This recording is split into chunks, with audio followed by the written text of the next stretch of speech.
Hello, kamusta kayong lahat dito mga kapatid ko star viewers? Welcome back. I miss you all. Na-miss ko kayo palagi and I do hope everybody are doing well. Audio muna tayo mga kapatid ha. Kayo na pong bahalang umitindi. At pakitingin na lang po ah, sa sa screen in case na maidadagdag ako. And ang reading na ito ay tungkol sa hula na magkakatotoo or hinula sa inyo na siyang magkakatotoo. Believe it or not, ito ay magkatotoo. At again, this is timeless collective. Kunin nyo lang mga kapatid kung saan kayo nakakaresonate o naayon sa sitwasyon ninyo. Kung hindi naman, huwag nyo pong lahatin. Meron pang ibang mga kapatid natin dito na nakikinig din. So, ang hula na ang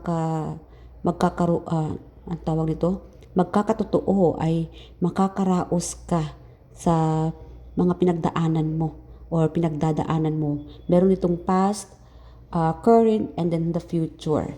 Meron kasi dito na nangyayari na, meron naman ditong sitwasyon ay nauukol tungkol sa iyong nakaraan, at meron namang mangyayari pa lang, in the future. So, makakaraos ka kapatid sa iyong pinagdadaanan. You are meant to have kids or children kung ikaw itong single, no? So yes, sabihin natin na sa ngayon ay hindi mo paramdam or feel na magkakaanak. In the future, yes, you are meant to have children. Either you like it or not, mangyayari at mangyayari ito sa inyo. Hindi mo man alam sa ngayon, in the future, you will be surprised na, oo nga, no, hinula ngayon sa akin na magkakaroon ako ng 2 anak or 1 anak. So, yung iba naman sa inyo dito, mag-isa. Okay, you are meant to support your children or your child, kung may anak ka. Meron kasi itong single parent. Siguro talagang nakatadhana sa iyo ang magiging single parent. So, you are strong enough to support the needs, no, sa iyong mga anak. At siguro part of your soul journey na paglabanan or ipaglaban itong situation na ito dahil kaya mo ito. It could be part of your karma na mag-isa mong suportahan or mag-isa kang tumayo para suportahan itong mga pangangailangan ng iyong pamilya at iyong mga anak. Meron kasi dito na breadwinner. You are a breadwinner at magiging successful ka dito dahil marami kang natutulungan, nasusuportahan. Like again, makakaraos ka kapatid. So, stay strong, believe in yourself, at kaya mo ito. Dahil andyan sa universe para suportahan ka. Nakikita ng universe ang iyong paghihirap, ang iyong ang iyong mga sakripisyo. Yes. So, meron naman dito sa inyo na yung feeling na parang pasan mo ang mundo. This could be part from your past, mga kapatid. Yung feeling, meron naman tong past at current. Like again guys, my past, current, and future. Mangyari pa lang. I don't know, kasi meron tong past na parang pasan mo ang mundo, but then, dahil hinula sa'yo na magyayaman ka, mamimit mo yung Prince Charming or yung taong makakatulong sa'yo, yes, huwag kang mawala ng pag-asa dahil ang hinula sa iyo na yayaman ka or something about wealth, no, magiging stable ka rin, ay magkakatotoo. So, may pagbabago sa inyo, no, mababago ang iyong buhay. May parang ala Cinderella sa inyo. Yeah. So, magbabago ang buhay mo dahil ang taong ipapadala sa iyo ni universe ay siyang malaking tulong para sa iyo na aangat ang iyong buhay.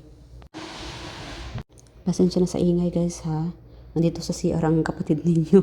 Yun lang kasi yung wala masyadong maingay. So nagpapakalayo ako sa maingay na area. So yeah, just bear with me guys. May makilala kayong tao or may ipapadala sa universe sa inyo na siyang makakatulong sa inyo na makakaangat ka sa hirap ng ginhawa. Meron ditong ala Cinderella yung story from being poor to become wealthy. Wow, affirm this mga kapatid. I am wealthy. And makilala mo itong Prince Charming mo na siyang magbibigay saya ng iyong buhay or kukumpleto ng iyong pamilya or ng iyong buhay, magbibigay ng sagana sa iyong buhay. or meron kasi itong transformation. Ang taong itong ibibigay ng universe sa inyo na siya magbibigay transformation, pagbabago. And yes, marriage. This person is going to treat you good or mag-aalok sa'yo ng asawa or mapapangasawa mo ito, ano. Mapapangasawa mo na siyang magbibigay sagana sa iyong buhay. Meron kasi itong a wealthy person. So, meron naman dito guys, mga kapatid, yung mga taong it's like they fool you, no? Mistreated you, bully, pinagtatawanan ka, or ang babaw ng tingin sa iyo. In the future, mababago ang tingin nila sa inyo or yung trato nila sa iyo dahil meron ditong aangat sa buhay. Pag ikaw ay aangat na, yan, ang laki ng ang pagbabago ng treatment ng mga tao sa iyo. Daig mo pa ang pagiging celebrity, ano? Kung paano ka kakausapin ng mga taong ito. Ibang-iba di tulad noon na ikaw ay mahirap lang or pangit, no? Napakasaklap, but yun ang totoo. Iba talaga ang mga tao, no? Kung ikaw pa yung mababaw yung buhay. I'm saying like mahirap lamang. Minamaltrato na, parang dinadaan-daan ka lang, hindi ka or it's a puwera ka na lang. So ngayon may transformation na binigay sa universe sa inyo dahil meant to be para sa inyo ito. May mga karma, kinakarma din yung mga taong minamaltrato ka, no? Or binubuli ka. So ngayon or in the future, kasi meron tong ngayon ay nangyari na dahil iba na yung buhay mo, nag-i-evolve ka na, and in the future or ngayon, yes, ibang-iba na, nagiging celebrity ka na sa kanila. Parang hindi mo sila kaibigan, pero ngayon tinatawag ka lang best friend biglaan dahil may pera ka na, or siguro like again wealthy, or ang taas na ng narating mo kaysa sa kanila. So and so like again guys, may transformation sa inyo. Ito yung hinula na magkakatotoo.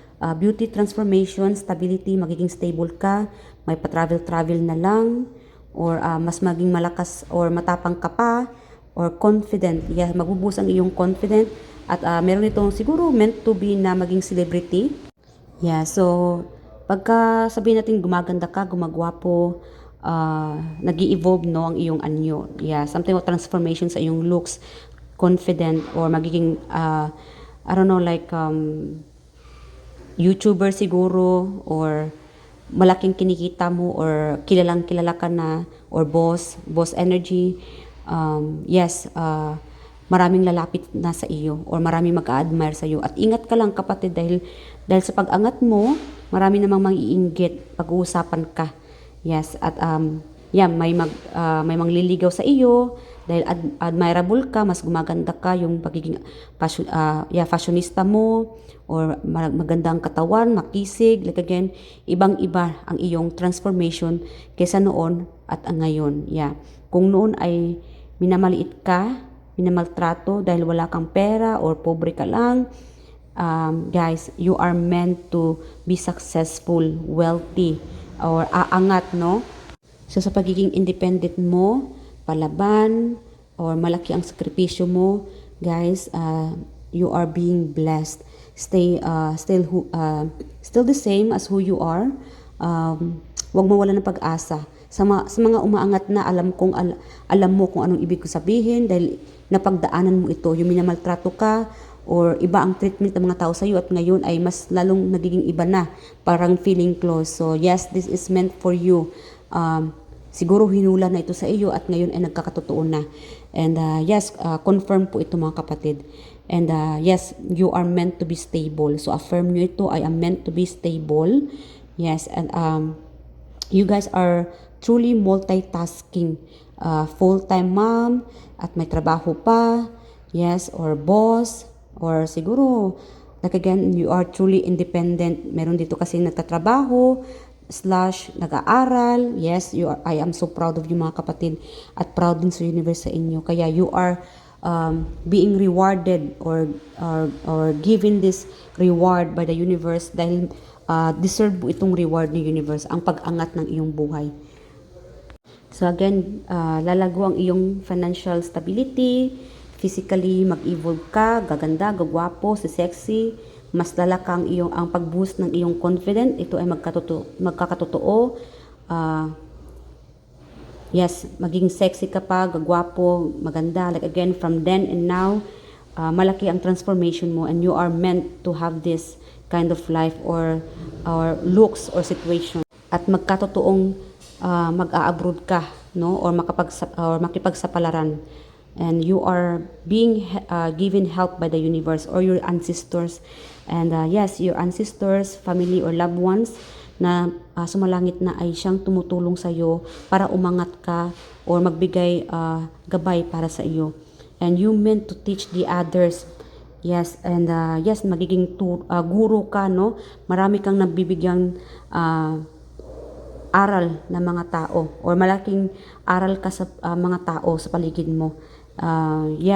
Meron kasi ditong magiging teacher. Kung gusto mo maging teacher, you are meant to be a teacher. At meron kasi ditong counseling. So, you could be like a boss, or siguro like a parent, no? Mother, yes, or a father. Yeah, you guys are truly, smart, practical, independent. Kaya maraming taong nag-admire sa inyo. So, you are meant to be seen like celebrity type or influencer. Like YouTube influencer or social media influencer. Yes, ito ay magkatotoo. And you meant to be wealthy or surrounded with wealthy people. So, yeah, magkakaroon ka ng maraming mga kaibigan na mayayaman or wealthy family members. Something about like, siguro sa mapapangasawa mo ay mayaman, kaya magiging surrounded ka ng mga mayayaman or siguro in general, talagang you are meant to be surrounded with rich people or wealthy people. Meron kasi ditong wealthy friend na siyang makakatulong sa iyo para aangat ang iyong buhay. And like again, you are meant to be well known, kilala ng mga tao or maging celebrity. Influencer. Pero naman dito sa inyo ay maiba ang trato sa iyo ng mga tao dahil magiging stable ka. Meron din naman ditong travel. Yes, kung feeling mo no na mag-abroad ka or meant for you na makapunta dito, ganyan-ganyan, it's because you are being guided na you are meant to go travel or makapunta ng ibang bansa. Or siguro you are meant to meet foreigner, And yung iba naman sa inyo, pag ikaw ay nag-aasawa, you are meant to have a blessed family, complete family, happy family, wealthy. Yes, you are meant to be. Meron kasi dito guys, very specific here. Somehow ay baka may makilala kang royal blood, royalty, something about like a crown. Yeah, again, meron naman ditong reward. You are being rewarded by the universe because of all the sacrifices. I'm sorry guys. Pagsisikripis, anong tawag nito? Sakripisyo na ginawa mo, no, para sa lahat, sa pamilya, sa mga anak. Yes, you are really or truly workaholic. Yes, at mapagbigay, matulungin. Yeah. So, meron dito very specific. Baka may makilala kang royal blood, a prince, like again, Prince Charming, nabanggit ko kanina, parang ala Cinderella ang buhay. So, baka mapapangasawa mo to in the future. At magkakatotoo sa iyo itong victory, powerful, or mga achievement ay marireceive mo ito or magagampanan mo itong mga achievement o yung mga goal na gusto mong magampanan o makamit. Yes. At meron naman ditong vision, like again, vision or hula na magkakatotoo sa inyo as a reward. So, pay attention guys sa mga panaginip ninyo.